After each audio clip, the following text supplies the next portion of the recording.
Oi, pessoas, como vocês estão? Sejam bem-vindos ao Estante da Júlia, se você é novo por aqui. Eu sou a Júlia e seja bem-vindo a mais um vídeo caótico, bagunçado e icônico aqui nesse canal. Há quanto tempo que eu não falo esse bordão? No caso, esse vídeo está sendo gravado ao mesmo tempo do último vlog, então não sei qual saiu primeiro. Vamos fazer uma recapitulação do que eu li no mês de novembro? Vamos lá.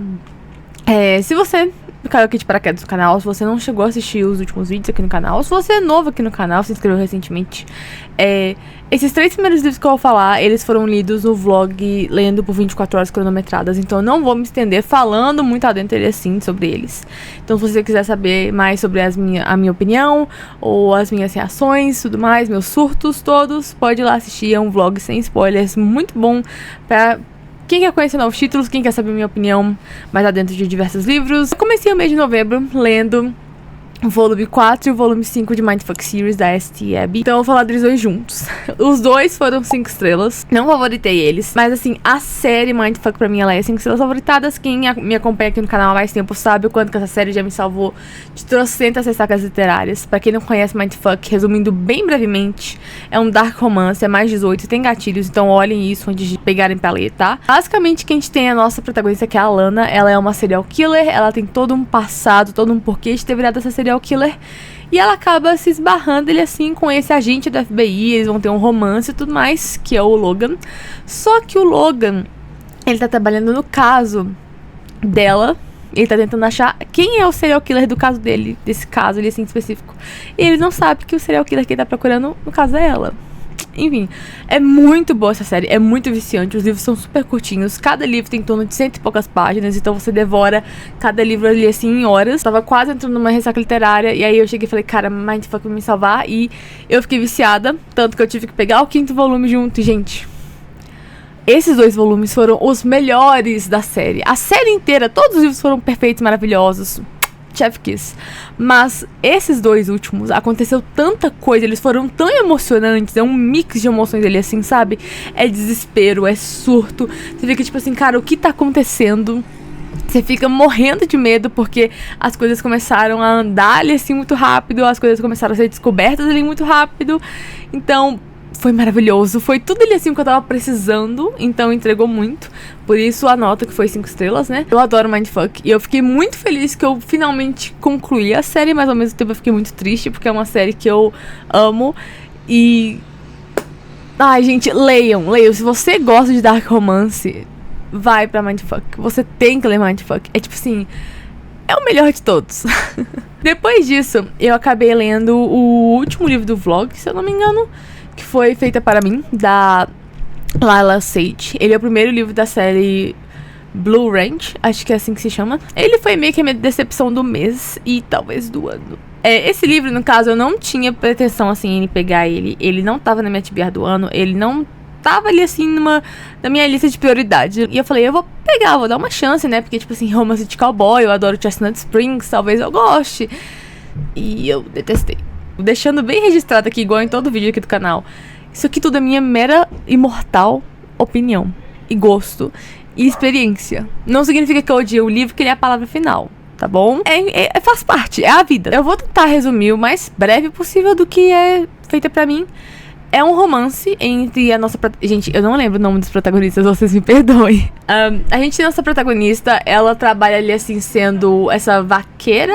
Eu esqueci o nome ali assim, a palavra. Também não lembro o nome do esporte. Participa assim dessas competições de montar cavalos, que tem um tempo assim, que quem fizer o melhor tempo, sabe? Tipo, é muito perigoso e ela acaba sofrendo um acidente. Ela fica muito traumatizada por conta disso e ela decide voltar pra cidadezinha pequena dela, que a família dela mora lá, etc, etc.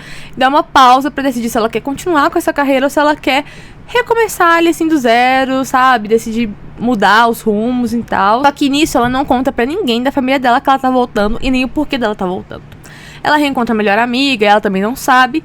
E nisso ela vai reencontrar com um cara do passado dela, que eles nunca se deram muito bem, que é o melhor amigo do irmão mais velho dela.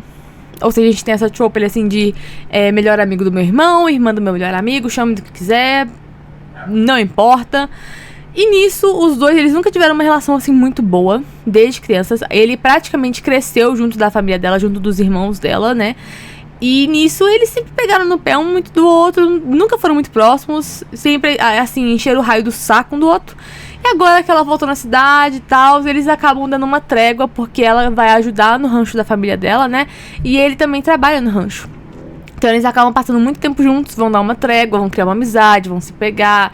Aí vai ter um namoro escondido, porque o irmão não pode saber. Já sabemos onde isso vai dar. Deixa eu já falar a nota, porque acho que isso dá tira um peso das minhas costas. Eu dei 2,5 estrelas. Deixa eu me explicar. Deixa eu falar os pontos positivos primeiro, tá bom? Eu gostei porque foi um livro muito rápido de ler. Ele tem em torno de 200 e poucas páginas. Ele é muito fluido de ler. Você devora ele assim em algumas horas. É uma leitura literalmente assim muito boa pra quem quer passar o tempo. Acho que esse seria o modo que eu descreveria esse livro. Ele é bom pra passar o tempo. Ele não é o melhor livro do mundo, ele não é o melhor romance do mundo, mas assim como ele também não é o pior livro do mundo. Existem muitos piores. Mas esse aqui é tipo assim, não agregou em nada, sabe? Tipo assim, pelo menos pra mim. Foi um livro em que eu não me apeguei aos personagens. Eu consegui gostar dos personagens secundários. Tanto que eu não me apeguei ao casal. Eu não gostei deles em si. Achei que o romance deles foi muito fraco e rápido, pra ser sincera. Acho que pra um romance em que 2 personagens têm traumas, ele foi muito rápido. Ele foi muito curto, pra ser sincera. Tipo, eu achei que a gente teria um desenvolvimento muito melhor. E, pasmem, eu não vi desenvolvimento nenhum do trauma do protagonista masculino. Eu vi ele assim, ele voltando no passado, falando um pouquinho do que aconteceu, etc, etc, mas não vi em momento nenhum isso sendo falado mais adentro, isso sendo assim, tratado mais adentro, sabe? Então eu acho que a gente ficou muito focado no trauma da protagonista e a gente simplesmente esqueceu ele assim da existência do protagonista masculino e do trauma dele. Achei o romance deles muito chato. Muito assim, sem graça, pra ser sincera. Eu não consegui me apegar a eles, não consegui gostar da protagonista nem do protagonista masculino. Eu achei que foi um livro, assim, realmente bom pra passar o tempo. E o que mais me deu raiva é que lá pro final, quando a gente tem aquele momento em que o irmão descobre ali, assim, todo esse segredo, ele, assim, deles dois, ele fica pé da vida. Ele dá um tapa, um soco, não lembro, no protagonista masculino. E aí eles ficam um dia sem se falar. O casal não se vê durante dias. E eles também não veem o irmão mais velho. Eles decidem dar esse tempo, ele assim, pra as coisas ficarem mais calmas, sabe? E a gente tem um capítulo inteiro do irmão mais velho indo até a casa do protagonista masculino pra se desculpar, pra eles conversarem, resolverem ali tudo. Mas não tem uma frase, um diálogo, um momento em que o irmão vai até a própria irmã pra pedir desculpa pelas atitudes dele. Não, é tipo assim, é como se o que mais importasse foi ele pedir desculpa pro melhor amigo, mas a irmã que se dane, né? E tipo, acabou esse capítulo e já vamos praticamente pro epílogo. Então eu achei que foi um livro assim muito, sabe, tipo assim, nada com nada. Entendo porque tem gente que gosta, entendo. Mas acho que não foi pra mim, realmente. Não foi pra mim. Eu já não sou a maior fã dessa trope de irmã do meu melhor amigo do meu irmão. Não tenho nada contra essa trope, não tenho. É simplesmente porque é uma trope que não chama muito a minha atenção. Então eu acabo não lendo muitos livros dessa trope. Sem contar que a escrita da autora eu não achei nada demais. Eu não tenho o que falar da escrita dela. Não foi a melhor escrita do mundo, não foi a pior. Mas eu quero dar uma chance pros próximos volumes da série. Enfim, gente. Eu tava doida pra gravar Lidas de Novembro. Porque eu queria muito encher o raio do saco de vocês e falar sobre a minha mais nova obsessão. Que é a The Windsor Series. Eu comentei no Instagram que eu tava lendo essa série. E eu enchi o raio do saco de vocês no Instagram. Eu vou resumir a série num geral pra vocês, pra depois a gente poder ir especificamente nos livros que eu li, tá? A série The Windsor vai contar a história de 6 irmãos. 5 homens e uma menina, tá? Os homens são os mais velhos, ela é a mais nova. Eles vêm da família Windsor, é uma família muito renomada, uma família muito rica, só de bilionários. E eles perderam os pais no acidente de avião há anos atrás. Então eles foram praticamente criados pela avó, que é, podemos dizer assim, a monarca da família. E aí que eles tinham uma herança pra receber. Só que eles só podem receber essa herança depois de casados. Só que aí que tá. A família Windsor, ela tem uma tradição de que todo Windsor tem que se casar por meio de um casamento arranjado. Vocês estão entendendo por que eu fiquei tão viciada? Quem tá aqui no canal há mais tempo sabe o quanto que eu amo a trope casamento de conveniência. É minha trope favorita da vida. E uma série de 6 livros só dessa trope, eu já sabia que ia ser minha favorita. Eu já sabia disso. Nisso, eles têm algumas regras, que é o seguinte. Pra eles terem acesso à herança, como eles têm que ficar casados, a avó que anuncia com quem eles vão se casar e quando eles vão se casar. Então, um exemplo, ela anunciou que fulano e ciclana vão se casar, tá bom? Eles têm que ficar casados durante 3 anos. Depois desses 3 anos, se eles verem que eles não derem certo, eles podem pedir o divórcio. Eles não podem ficar mais de 3 dias separados. Tipo, um numa casa, o outro no outro. Não podem. Eles têm que estar sempre dividindo a mesma cama. Eles têm esse limite, assim, de 3 dias, tá? Eles sempre têm que estar frequentando os eventos sociais que os Windsors têm que obrigatoriamente ir. E os jantares de família na casa Windsor. E que eu saiba só. Que eu me lembre só.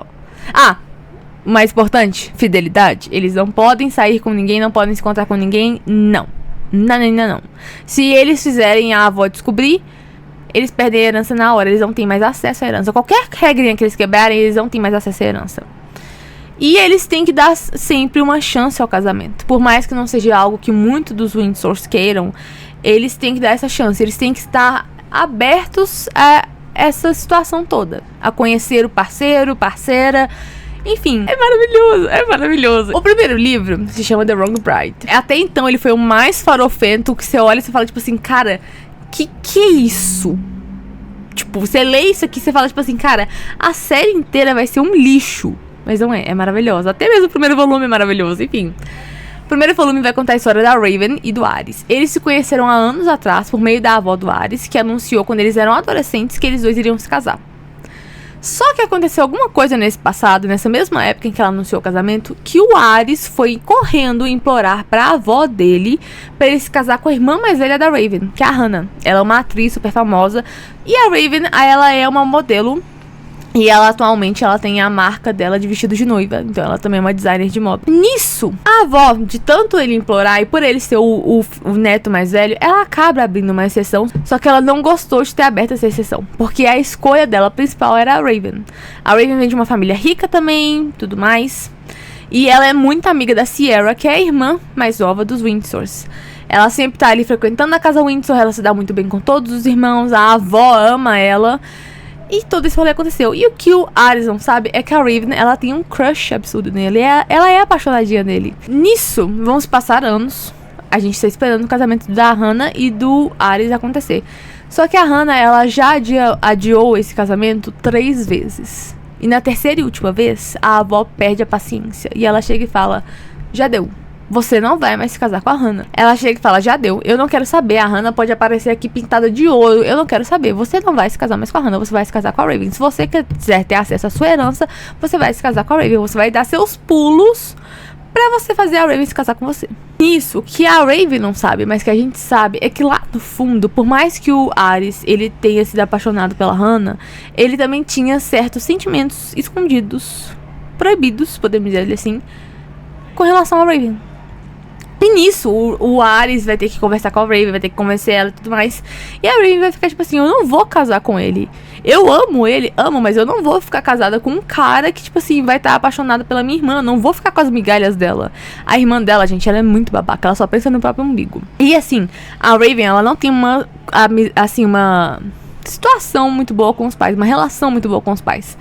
Porque eles dois só tiveram a Raven porque a Hannah, ela teve um problema de saúde e eles precisavam ter uma pessoa muito compatível e o mais provável era a irmã. Então ela é literalmente a filha esquecida no churrasco, sabe? E nisso os pais, principalmente o pai, vai ter que ameaçar ela. Tipo assim, se você não casar com o Ares, tipo assim, você vai perder o acesso à sua empresa ali assim, de design, de vestidos de moda. E ela vai ficar, tipo assim, é a única coisa que ela tem. É a única coisa que ela tem. E, tipo, ela vai ter que se casar. Enfim. Então é todo esse rolê, é toda essa farofa. E a irmã descobre, porque ela fica achando que a Raven não vai fazer isso, que todo mundo vai passar pano na cabecinha dela pela 1000ª vez. E não é assim que a vida funciona. Igual eu falei, é o livro mais farofento da série. É um livro que você passa raiva o livro inteiro, com a mãe da Raven e com a irmã principalmente, porque elas duas são as pessoas mais babacas e escrotas que eu já vi na face da terra. Eu dei pra esse livro 3 estrelas. Foi um livro bom. Ele não foi o livro perfeito. Ele não foi pior livro que eu já li, mas ele foi um livro muito bom, pra ser sincera. Eu pensei em dar 3,5, só que eu achei que seria uma nota muito alta pra esse livro, porque assim, eu devorei 60% desse livro, gente, em um dia. Eu fiquei lendo até 4:30 da manhã, não conseguia largar. Eu não conseguia largar isso aqui, eu não conseguia soltar. Eu sonhei com os personagens e eu acordei no outro dia, a minha maior vontade era de pegar o livro. E isso não acontecia, gente, ó. Tem muito tempo. E sabe aquele livro que você pega pra ler, que você sabe que tem problemas, sabe que tem defeitos, não é o melhor livro do mundo, mas que você gosta dele, porque ele foi viciante, porque você sentou e devorou ele, porque ele te fez começar a ler. Não importa o motivo, mas o sentimento foi muito bom e único, ele assim. Eu tive com esse livro. Eu fiquei tipo assim, cara, eu não lembro quando foi a última vez que eu passei isso como livro. Você acaba tendo uma memória, assim, podemos dizer assim, boa com o livro e acaba gostando de certa forma por conta disso. Eu adorei The Wrong Bride. Foi um livro muito bom, um livro muito viciante. Eu adorei a escrita da Catarina Maura. Eu adorei ter esse primeiro contato com os livros dela. E ela já virou, assim, potencialmente uma das minhas autoras favoritas de romance. Essa série em si, maravilhosa. Eu adorei o Found Family que a gente tá tendo nessa série, né? Esse momento em que os irmãos, ele assim, Windsors, eles sempre estão ali assim, acolhendo as parceiras e parceiros ali assim, dos personagens e falando, tipo assim, você é uma Windsor agora, sabe? Tipo assim, não tem quem toque em você. E eles tratando como família e tudo mais. A Raven já fazia, podemos dizer assim, parte da família, de tanto que ela cresceu com os Windsor. E eu amei a Raven, gente. Eu queria colocar ela num potinho. Eu queria proteger ela do mundo. Ela é maravilhosa. E, assim, na minha mera e humilde e mortal opinião, ela merecia muito mais. Eu acho que, tipo assim, o Ares não é merecedor dela. Porque, tipo assim, o Ares, ele não fede, mas não cheira. Ele é um cara muito contraditório. No momento ele tá falando X. Daqui a 1 minuto ele tá agindo contra tudo que ele acabou de falar. Então, tipo, ele falou X e acabou fazendo Y, sabe? Então, assim, ele foi um dos personagens que eu passei raiva ao longo do livro, mas que, de certa forma, eu consegui, assim, gostar, de certa forma, dele. Assim, ele não é meu Windsor favorito até então. Tipo, pra mim, até então, ele tá lá no último. Tipo, ele é um personagem bom, mas eu achei que ele podia ter feito, tipo assim, muito mais pela Raven, sabe? Acho que foi um livro em que a gente tem todo esse lance, tipo assim, essa discussão, ele, assim, esse rolê todo, tipo assim, dele com as duas irmãs. E, enfim, eu quero deixar muito bem claro, tá? Que todos os livros, se você pegar pra ler a sinopse na Amazon ou no Scooby, todos eles a autora colocou embaixo lá na sinopse. Um dos livros da série Windsor, no caso, né, tem a trope de traição, tá? Então, podem ler tranquilos. Eu também tive muito medo de pegar um livro, principalmente esse primeiro, e, né, me deparar com isso. Eu gostei de ver o romance entre eles. Foi um romance que a gente passa muita raiva, que a gente vê os personagens eles assim sofrendo e tudo mais, mas foi tão viciante, foi tão gostoso de ler. Foi uma surpresa, porque eu não peguei ali assim sinopse pra ler na época. Eu não peguei nada, eu só cheguei e falei assim, cara, eu vou começar isso aqui. E foi muito bom, foi uma das melhores coisas que eu fiz. E a gente vê ali assim, novos personagens aparecendo. Todos os finais de um livro conectam com o começo do outro. Então é muito bom. Não satisfeita com The Wrong Bride, eu fui para The Temporary Wife, que é o segundo volume da série The Windsors. Esse livro vai contar a história do Luca, que é o segundo Windsor mais velho, né? E da Valentina. E, gente, esse é considerado um dos melhores da série. E eu posso averiguar, ele é o melhor da série até então. Esqueci de comentar uma coisa com vocês muito importante, né? Os Windsors, eles são muito poderosos, né? E eles comandam praticamente, assim, a cidade. Podemos dizer assim, sabe? Ou qualquer lugar do mundo, podemos dizer, porque eles são donos, eles sim, de várias redes. Então eles são donos de rede de hotéis, são donos de um banco, são donos de uma empresa automobilística, por aí vai. Então por isso eles são bilionários, eles construíram literalmente um império, sabe? E aí o Luca, ele é o segundo Windsor mais velho, né? E ele fica responsável pela essa parte do banco. Então ele, assim, uma das heranças dele é o banco, ele é o CEO, ele, assim, do banco já, né? Só que há 8 anos atrás ele conheceu a Valentina. No caso, a avó dele chegou e contratou a Valentina como a secretária pessoal do Luca. E o Luca, ele não gostou dela de primeira porque ele ficou muito assim, encucado, ele, assim, desconfiado de que a Valentina podemos dizer assim, seria uma espiã pra avó dele, pra, tipo assim, relatar tudo que o Luca faz, etc, etc. Então ele nunca gostou muito da Valentina, nunca foi com a cara dela. E ele fez de tudo ao longo desses 8 anos pra ela poder desistir, pra ela poder implorar pra ser demitida, sabe? Ele fez a vida dela um inferno e ela não aceitou de cabeça baixa, né? Ela tem que revidar, né? Então, assim, foram 8 anos de convivência. Literalmente, a Valentina, ela é aquele tipo de secretária que não tem folga em dia nenhum. Ela trabalha todos os dias. Ela realmente trabalha desde a hora que ela acorda até a hora que ela vai dormir. A todo lugar que o Luca vai, ela tem que estar indo junto. Enfim, podemos dizer, ela é o braço direito do Luca. E vai chegar num ponto em que a Valentina, ela simplesmente chega e decide pedir a demissão. Mas não porque o Luca fez de tudo pra ela poder pedir demissão, mas porque ela chegou e falou, tipo assim, cara, eu não tenho como crescer aqui. Eu não tenho, tipo, não tenho. Eu já dou tudo meu ali assim e não tenho. Eu quero começar ali assim numa empresa nova, ter um novo conhecimento, quero crescer ali assim de outras formas, sabe? E ela acaba decidindo pedir demissão. E o Luca fica tipo assim, o quê? Antes desse momento acontecer, o Luca acaba... A gente acaba vendo nos capítulos do Luca, né? Esqueci de falar, essa série é do ponto de vista. E a gente acaba vendo nos capítulos dele em que ele sabe que ele tem, ele, assim, ele nutre sentimentos pela Valentina. Só que ele não vai admitir, ele não vai aceitar esses sentimentos, ele assim, logo de primeira, obviamente. No momento em que ela pede demissão, ele sente o chão dele, ele assim, cair, sabe? Ele fica tipo assim, não, você não vai pedir demissão. Ela fica tipo, vou, já mandei tal coisa pra tal setor, etc, etc. Ele, mas eu não vou assinar sua demissão, você não pode se demitir. Aí ele fica oferecendo pra ela, tipo assim, você quer um salário maior, eu te dou. Você quer férias, eu te dou. Você quer mais folgas, eu te dou. Ela fica tipo, nada do que você vai me oferecer, eu não vou querer, eu não quero nada seu, eu não quero mais nada, enfim. O Luca, quando ela foi contratada, ele fez de tudo pra ela ter, podemos dizer assim, muita coisa ali assim, do melhor, porque ele precisava dela a todo instante. Então ele comprou um apartamento pra ela que fosse mais próximo do trabalho, ele contratou, se não me engano, um motorista pra ela, ou foi um carro que ele deu pra ela, não me lembro, acho que foi um motorista, porque ela ainda não sabe dirigir. Nesse rolê todo, a Valentina, ela não vai mudar a mente dela, e o Luca vai fazer de tudo pra ela não ser contratada por empresa nenhuma e ela ter que ficar ali no lugarzinho dela. Nisso ele já começa a perceber os sentimentos que ele tem por ela, enfim. Só que no meio desse rolê, a avó da Valentina, a Valentina mora sozinha, só que ela só tem a avó e a mãe como família. E a mãe dela sofreu um acidente porque ela trabalhava numa fábrica, enfim, etc, etc. E aí a avó dela um dia sai pra fazer as coisas dela ali assim durante o dia e ela não volta. A mãe dela liga desesperada pra Valentina e ela chega e fala, sua avó desapareceu. E a Valentina fica desesperada, ela não sabe o que fazer, e ela vai pra única pessoa que poderia ajudar ela, que é o Luca. Porque ele tem o quê? Dinheiro, contatos e poder. Tudo que um bilionário tem, né? Enfim.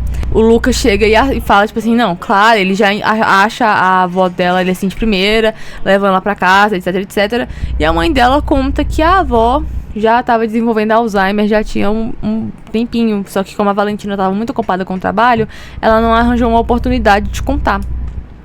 Nisso, o quadro de Alzheimer dela piorou por conta desse desaparecimento todo que aconteceu, né?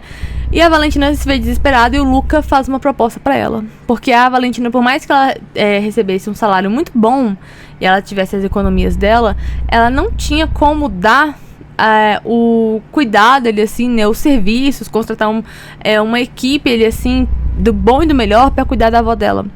E o Luca oferece um contrato pra ela, tipo assim, olha, a gente vai fazer um contrato. Se você aceitar, obviamente, né?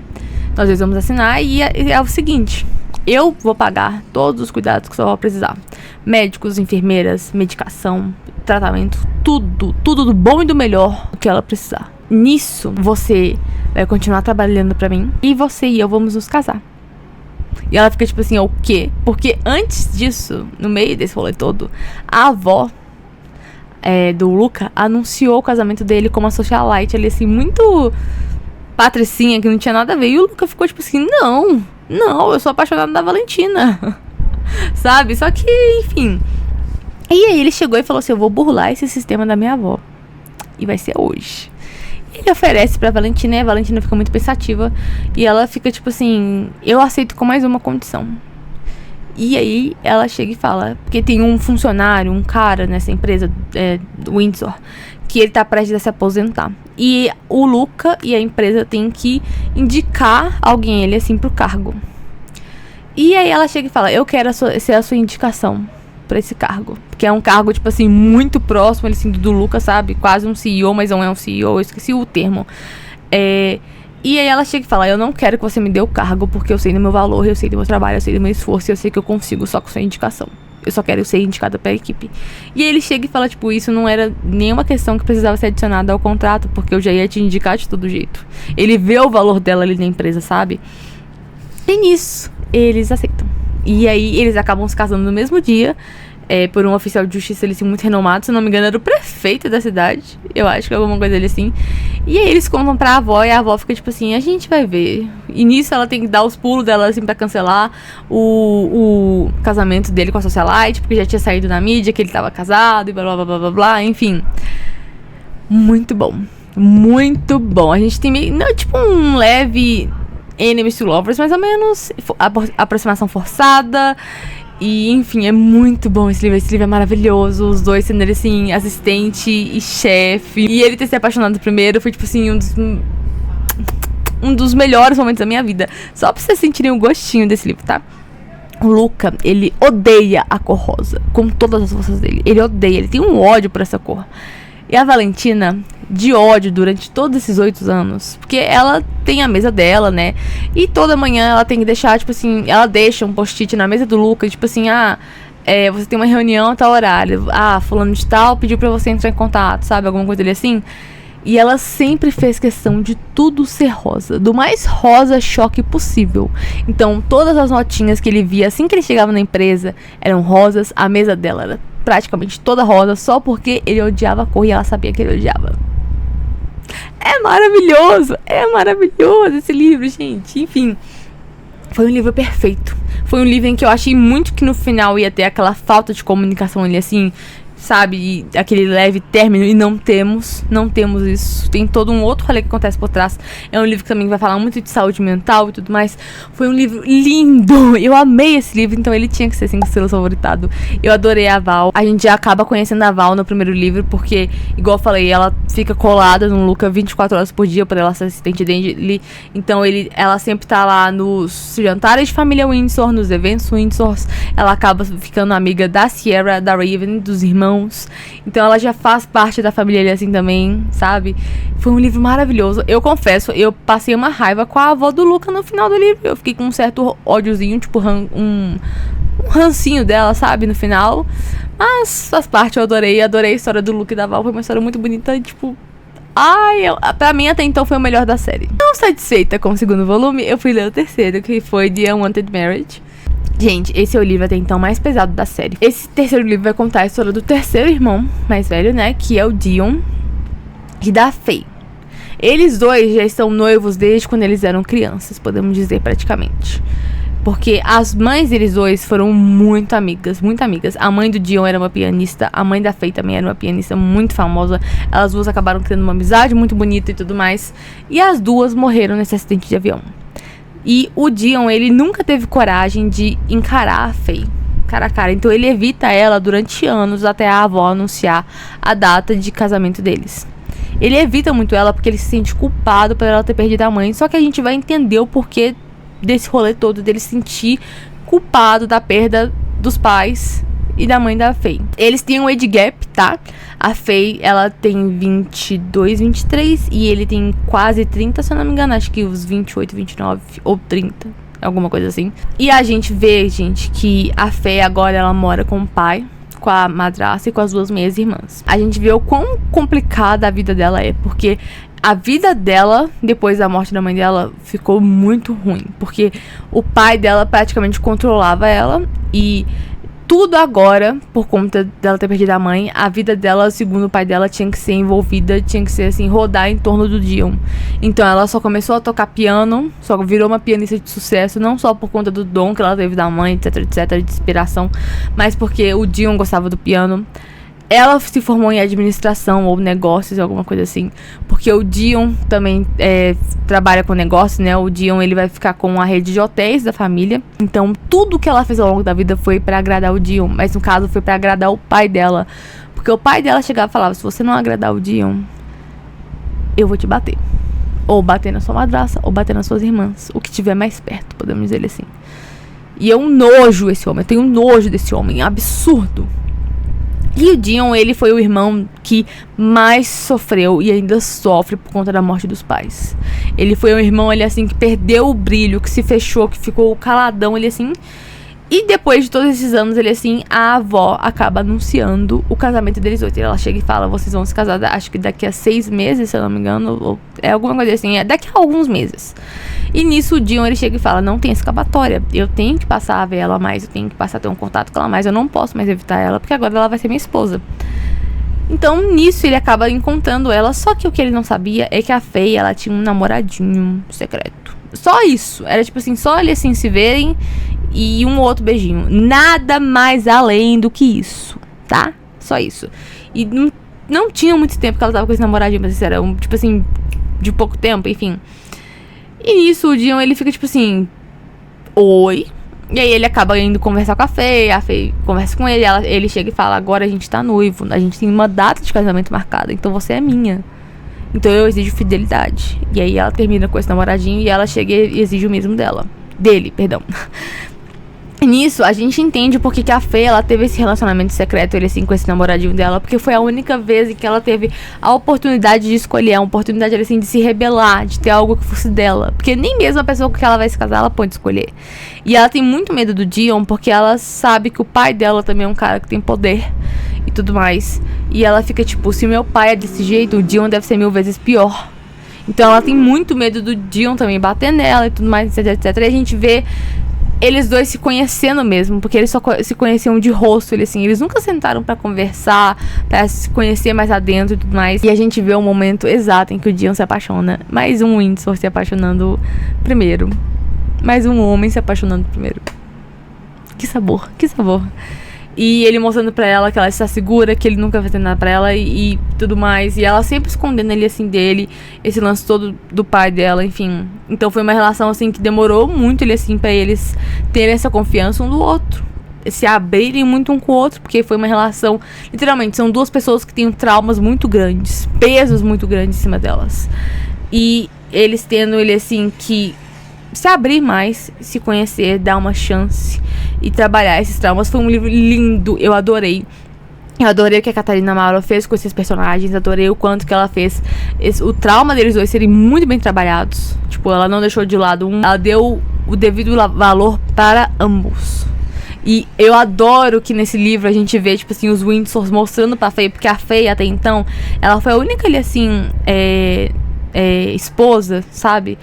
Protagonista que veio de uma família mais pobre. Então eu gostei muito de ver os Windsors mostrando pra ela, os irmãos e as meninas, né? Acolhendo ela e chegando falando assim, você é uma Windsor agora, não tem quem toque um dedo em você, ninguém pode te falar não. Se você quiser explodir uma casa ali na esquina e não quiser ser perguntada sobre, você pode. Você pode tudo, minha querida. E é muito bom a gente ver a Faye criando ali, assim, essa coragem, essa força ali, assim, sabe? Ela deixando de ser essa menininha assustada, encolhida, tipo assim, com medo de tudo e todos. E ela se permitindo viver, se permitindo, tipo assim, ser quem ela é depois que ela casa com o Dion. E ela ficando, tipo assim, você não pode fazer mais nada comigo, sabe? Tipo, maravilhoso. Eu adorei ele, assim, o quanto que o Dion, ele mostra que ele se importa com a Faye, que ele tá aberto ali, assim, a tudo por ela. Esse livro eu dei 4,5 estrelas favoritado. Eu tirei meia estrelinha, porque teve um certo momento no livro em que eu passei uma certa raivinha com a Faye. Eu falei, tipo assim, ah não, cara, tipo, sério, tipo assim, não consegui entender ela. De certa forma eu consegui, mas ao mesmo tempo eu não consegui. Eu fiquei com muita raiva dela. Mas é um livro muito bom. E eu parei por aí, na série Windsor, porque eu decidi fazer minha última leitura do mês de novembro ser uma releitura que eu queria fazer há muito tempo, que foi minha releitura de Uma Chama Entre as Cinzas. Pra quem não sabe, eu li Uma Chama Entre as Cinzas no final de 2020, começo de 2021.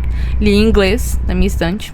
Eu não tô com ele em inglês aqui na minha mão, porque eu decidi reler no meu Kindle, porque como era uma releitura, não queria fazer muitas anotações, só queria reler ele assim rapidão, tipo, sabe, só pra refrescar, porque eu queria muito continuar a série, porque até então, em dezembro, a gente ia ter um vlog de eu continuando ou finalizando séries que eu já tinha começado.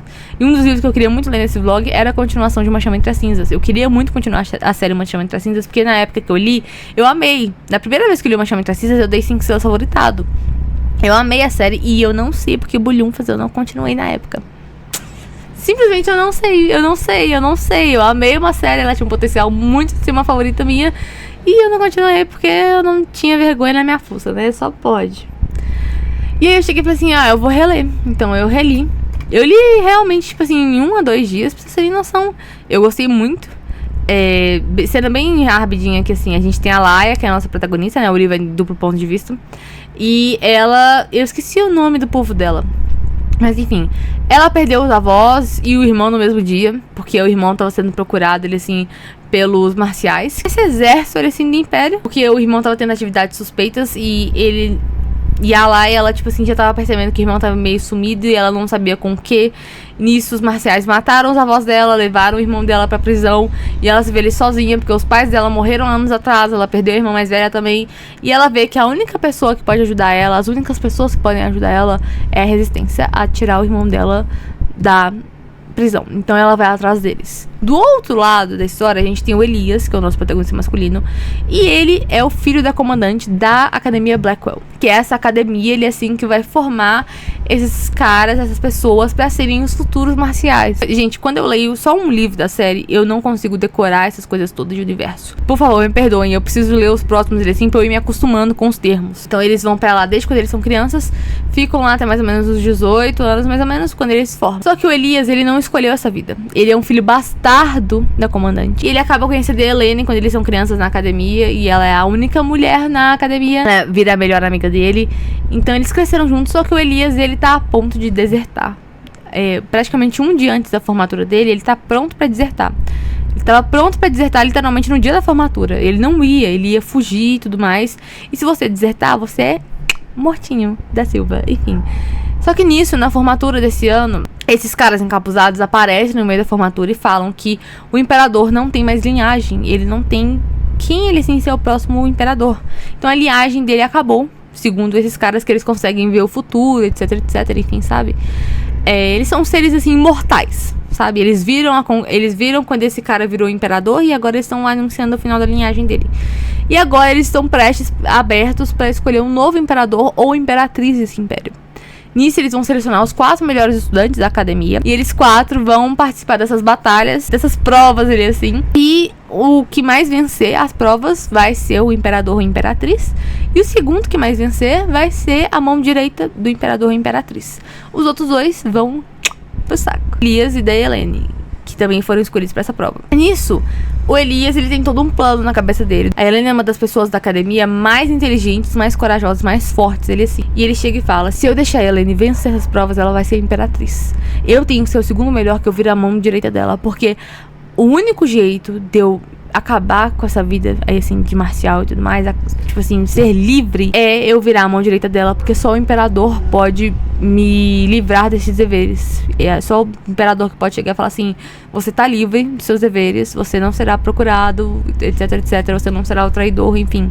Então ele tem todo esse plano de que a Helene vai abrir mão disso. Nisso, voltando pra Laia, a revolução vai encontrar com ela vai conversar, e eles vão fazer um trato. Eles ajudam a achar o irmão dela, ajudam a libertar ele, se ela virar uma espiã pra eles e se infiltrar na Academia Blackwell como escrava da comandante. Isso, ela vai ter que espionar a comandante. E nesse rolê todo, ela aceita, ela vai esbarrar com o Elias ali, né? Porque ele é filho da comandante e tal, enfim. É isso, entendeu? E no meio disso a gente tem várias criaturas mágicas. A gente tem jeans, a gente tem ghouls, a gente tem outras criaturas assim, eu não sei pronunciar o nome, mas tudo bem. É uma fantasia, gente, com muito potencial. Muito potencial, uma fantasia muito boa, muito diferente. Pra ser sincera, uma fantasia muito gostosa, desse estilo medieval e diferente, sabe? E eu gostei muito, muito do primeiro livro, igual eu falei com vocês quando eu li pela primeira vez. Nessa releitura eu já sabia algumas coisas. Eu li mais pra poder relembrar, tipo assim, coisas que eu realmente não lembrava. Então eu já sabia qual era o plot do traidor, eu já sabia isso e aquilo, tinha coisas que eu não lembrava, tipo, mais informações, ele assim, com relação ao universo, sabe? E aí eu acabei diminuindo minha nota pra 4 estrelas. É uma nota, é um livro maravilhoso, tá? Deixando isso bem claro. Eu adoro a escrita da Sabatai. Eu me esqueci o quão boa é a escrita dela, o quão fluida, o quão rápido e devorável esse livro foi. E simplesmente que me deu vontade de continuar a série. Na mesma hora eu tinha pensado assim, gente, se eu tivesse conhecido essa série nos meus 13, 14, 15 anos, eu teria devorado essa série, eu teria amado, teria sido uma das minhas séries favoritas. Não falando que não vai ser, tem potencial pra ser. Certeza que eu teria lido assim, essa série assim, numa semana, sabe? Foi muito gostoso de reler esse primeiro livro, perdão. E eu quero muito continuar essa série o mais rápido possível. Eu acho que vai ser uma das minhas maiores prioridades pra 2025. Deixa eu falar pra vocês o que eu assisti no mês de novembro com relação a animes. O único anime que eu cheguei a assistir em novembro, no caso eu terminei de assistir a segunda temporada de Jujutsu Kaisen. Eu assisti o filme de Jujutsu Kaisen também em novembro, antes da segunda temporada. Gostei bastante dos dois. Eu amei porque eu conheci o novo amor da minha vida de Jujutsu Kaisen, que é o Chozo. Gente, sério mesmo, essa segunda temporada foi tipo assim, só dor e sofrimento. Porque assim, o meu Nanami, tipo, não, sabe? Ah, enfim, que dor. Mas foi uma temporada muito boa. Foi a única coisa que eu assisti em novembro, gente. A única coisa. Tipo, sério mesmo. Gente, igual eu falei com vocês, eu sou de ressaca literária, eu não tô lendo nada. E eu já aceitei que eu não vou ler mais nada. Então, tipo, como eu já aceitei, eu não vou gravar um livro de dezembro, porque eu não tô lendo nada. Então é capaz de qualquer coisa que eu começar agora em dezembro, eu terminar em janeiro. Porque a gente já tá praticamente em janeiro, né? Vamos ser sinceros, a gente já tá no dia 18 de dezembro. Então, enfim... eu já sei que eu não vou ler nada, então não esperem o livro de dezembro, tá bom? Porque é muito improvável, tipo, 99,99999% de chance de a gente não ter um livro de dezembro. Então, as únicas coisas que eu tô fazendo aqui no meu dia são... Óbvio, eu faço outras coisas, tá? Além disso, mas eu estou fascinada, viciada em assistir Sailor Moon. Tipo, sério, eu não tinha vontade nenhuma de assistir Sailor Moon, mas eu tô assistindo Sailor Moon Crystal. Eu sei que tem o Sailor Moon primeiro, aquele lá de 1900 de Cafunga, tá? Eu sei disso, eu sei de sua existência. Só que eu, Júlia, optei por assistir Sailor Moon Crystal. E aí depois, se eu gostar muito, se eu ficar muito apaixonada por Sailor Moon, aí eu volto e assisto o clássico, vamos dizer assim. Eu já assisti a primeira e a segunda temporada. Eu comecei Sailor Moon tem 3 dias. Eu não tô fazendo nada, eu não tô conseguindo ler, então eu tinha que me entreter com alguma coisa. Já que eu não tô tendo vício em livro nenhum, eu tive que arranjar um novo vício. Agora meu novo vício é Sailor Moon. Desculpa. É isso, gente. Eu espero que vocês tenham gostado do vídeo. Não esqueçam de fazer as coisinhas de sempre. Curtir, comentar e compartilhar esse vídeo. Principalmente se inscrever no canal se você não é inscrito. E ativar o sininho pra você não perder nenhum conteúdo que tá vindo por aí. É isso, gente. Até o próximo vídeo. Tchau, tchau.